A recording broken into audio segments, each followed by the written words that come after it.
Ada kasus aneh di dalam sebuah keluarga unik, benar-benar aneh, sangat teramat aneh. Walaupun secara hukum legal dan sah-sah saja, tetapi tetap saja aneh. Ini obrolan Bondet yang sedang konsultasi dengan psikolog cantik yang bernama Romlah. Begini cerita si Bondet.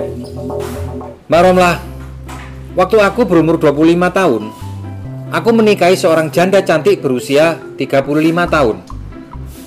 Janda itu memiliki anak yang sangat cantik berusia 12 tahun.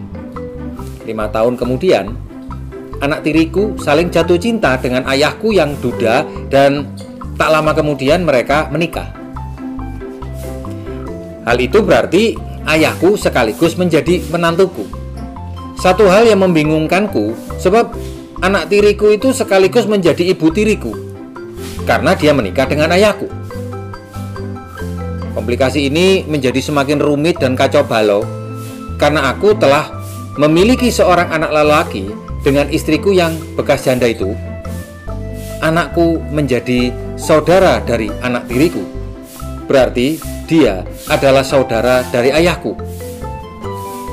Ini berarti anakku adalah sekaligus pamanku. Suatu hal yang membuatku sedih sekali.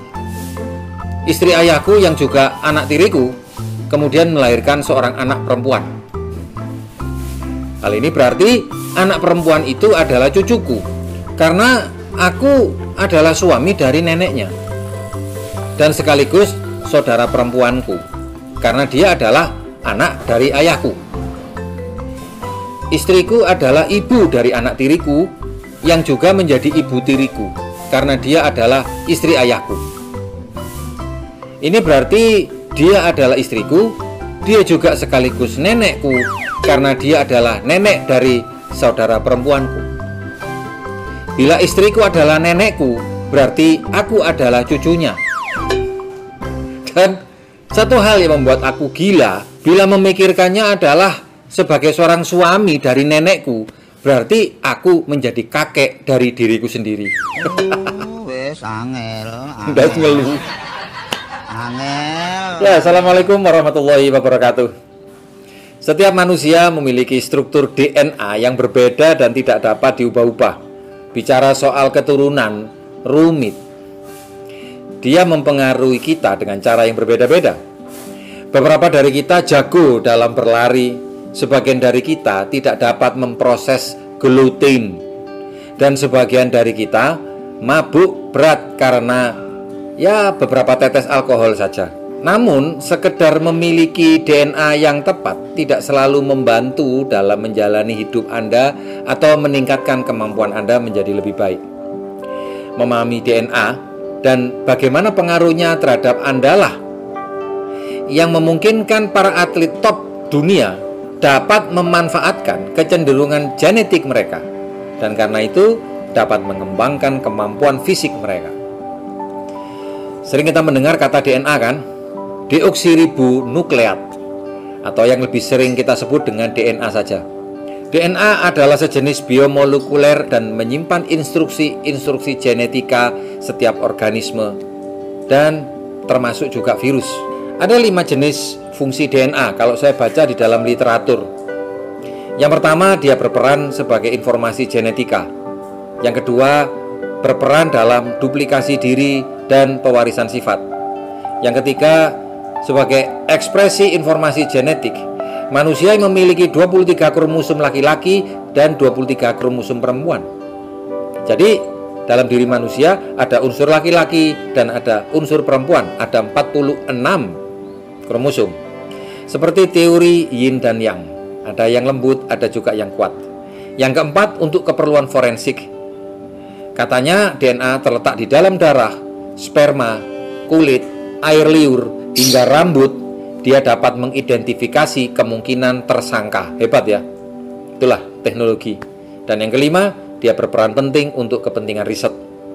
Menurut rumus Heath-Carter, ada 3 jenis tipologi pada diri seseorang yang berhubungan dengan fungsi fisiknya. Sebagai pengenalan buat orang awam seperti Anda dan saya, Di antaranya tipe 1 adalah bentuk tubuh yang memiliki rangka yang lebih kurus, lemak tubuh yang lebih rendah. Metabolismenya sangat cepat tapi sulit untuk menambah otot, sehingga biasanya menghasilkan dada yang datar. Dada yang datar dan ya definisi ototnya itu ringan. Jika dihubungkan dengan olahraga, kira-kira dia cocok dengan cabang olahraga apa ya? Tipe kedua, ini katanya cukup merepotkan dalam banyak hal. Dia berbentuk bulat. Narik daplek kan ini. Kan aku mulai narik tangan mundek itu apa kan?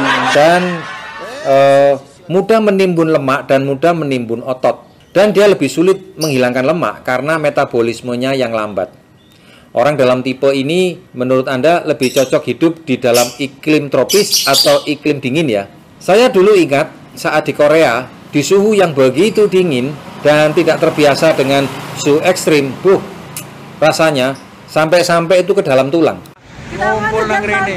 Oh, ben ro ngene rasane udan salju iki, Rek. Ya Allah. Wong desa. Kalau yang saya lihat di film-film Hollywood ya, mereka itu bisa bermain adegan intim di musim salju. Kesannya lebih asik gitu ya. Namun ya itu tidak berlaku buat saya ya. Jadi purut semua. Ya apa kan milih kanca daduane koyo ngene. Apa kanca dayak sing woto, sing pokro, wong kanca pesok kabeh. Tipe ketiga memiliki bentuk tubuh yang berotot dan lebih seimbang. Orang dengan bentuk tubuh yang seperti itu memiliki metabolisme yang cepat, tetapi katanya memiliki sel otot yang responsif, sehingga pertumbuhan ototnya itu terjadi lebih cepat. Kalau Anda sering ke Pulau Bali, saat Anda ketemu bule, ya bule itu badannya lebih tinggi. Pertanyaannya, mengapa dia lebih besar dan lebih tinggi daripada kita orang Asia? Mereka yang tinggi badannya 170 cm itu dianggap pendek di sana, tetapi dianggap tinggi bagi orang kita. Jadi kalau Anda mau sukses pada cabang olahraga yang butuh melompat seperti basket, butuh usaha lebih besar dibandingkan atlet NBA yang tingginya bisa 180 hingga 190 cm, bahkan ada yang 2 meter. Apalagi kalau berpostur pendek 140 cm. Itu postur KT ya. Lengannya pendek. Jadi kalau tinju, lawannya yang lengannya lebih panjang, baru maju, ya kena pukul melulu. Kapan bisa menang? Sehingga dalam dunia olahraga, kecenderungan genetik dan DNA seseorang sangat berpengaruh terhadap prestasinya dia kelak. Kalau Anda perhatikan saya, pita suara saya ini tidak bisa menghasilkan vibrasi yang indah. Dibandingkan om saya Bang Haji Roma Irama, saya hanya bisa mengagumi karya beliau. Saya membayangkan dengan suara yang merdu. Kalau merayu cewek, wah, pasti keren. Jadi syahdu.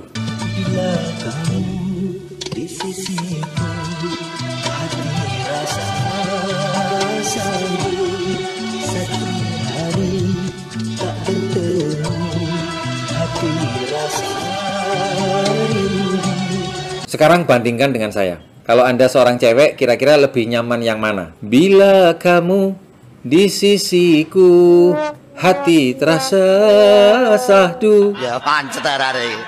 Ada. Ya apa karepe lho? Karepe lho ya apa sih karepe?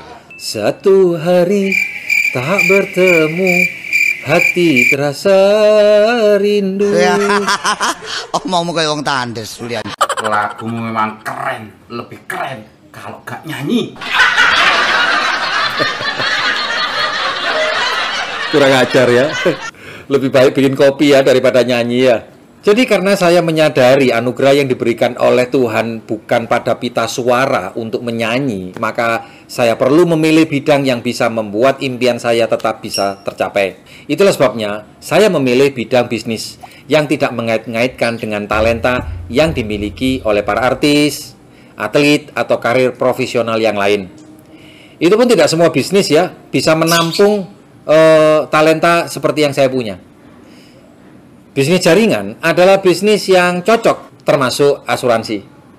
Kalau Anda memiliki mimpi yang besar, membutuhkan finansial yang besar untuk meraihnya, maka asuransi adalah salah satu bidang yang mampu memberikan penghasilan yang besar dan dalam jangka yang panjang. Anda tahu para YouTuber profesional berapa penghasilannya? Selama dia masih disukai, dia masih sehat, dan masih mampu menghasilkan konten materi yang berkualitas, maka dia dapat penghasilan. Bagaimana jika mengalami sakit, kecelakaan, cacat, tua, dan meninggal? Saya tidak yakin. Uang yang ditransfer oleh YouTube tetap akan mengalir. 16 tahun yang lalu, siapa yang punya income dari platform YouTube? Ya, nggak ada. Wong dia berdirinya tahun 2005. Yang menarik dari perusahaan asuransi, dia berdiri sejak 1890, seperti Allianz. Artinya, jika Anda seorang agen asuransi, maka sudah setua itu usia industri ini. Tahun berapa industri multi-level marketing ada di dunia ini? Kalau kita lihat sejarahnya, MLM pertama di dunia itu sekitar tahun 1950-an, yang memasarkan produk pembersih yang ramah lingkungan, kemudian disusul muncul produk nutrisi herbal untuk kesehatan. Kemudian disusul produk nutrisi herbal untuk kesehatan pada tahun 1972, seperti usia saya. Silakan Anda baca sendiri link di bawah ini. Nah, bagi Anda yang nilai pelajarannya tinggi, atau yang memiliki kemampuan meramalkan masa depan secara saintifik, ini ada pertanyaan sederhana buat Anda. Menurut Anda, tahun berapa manusia di dunia ini tidak lagi mengalami sakit? Kok nek ngomong sing genah, ojo ngowos ngono ngomong. Kira-kira kapan ya dunia ini tidak ada lagi yang namanya kecelakaan atau musibah? Pada abad keberapa penyakit akan musnah dari dunia ini? Ayo terus no, leret terus no. Terus sampai sombing terus lagi. Bisakah penyakit akan punah dari dunia ini atau mengalami scam? Seperti perusahaan MLM yang pernah saya ikuti dulu, scam. Gunumanmu iku seneng aku. Iya. Sedidik ta nyoga entil-entil. Pada tahun berapa sih saat manusia sakit, maka untuk obat termasuk proses pemulihannya itu gratis 100%. Nggak perlu bayar. Seperti saya menghirup udara saat ini. Gratis. Selama orang sakit dan butuh uang untuk beli obat, lalu harga obatnya masih terus mahal, maka kita semua tetap membutuhkan asuransi jiwa dan asuransi kesehatan. Oke, kita lanjutkan obrolan topik sebelumnya ya, tentang komponen yang Anda butuhkan untuk bisa sukses di bidang industri jaringan dan industri asuransi. Yang pertama, Anda butuh keputusan. Yang kedua, Anda butuh kerja. Yang ketiga adalah Anda butuh sikap dan harapan. Anda mutlak berharap untuk menang, bukan berharap untuk kalah kemudian berhenti. Anda perlu menjaga harapan Anda sendiri bahwa orang lain akan bergabung dan mengikuti diri Anda. Anda harus tetap positif dan menolak keadaan apapun yang bisa menjadi penghambat yang akan menghentikan langkah Anda. Untuk itulah, miliki sikap yang positif dan penuh harapan. Itu semua membutuhkan keputusan, bukan keterampilan. Loh, nek ngene jelas, terang gamblang, cetha trewelo-welo. Benar. 95% sukses Anda di sini diukur dari sikap, bukan dari DNA Anda. Semoga bermanfaat. Jangan lupa jaga kesehatan, makan nutrisi yang berkualitas, cuci tangan pakai sabun, gunakan masker, dan jaga hati Anda dengan klik subscribe dan nyalakan notifikasi loncengnya. Assalamualaikum warahmatullahi wabarakatuh.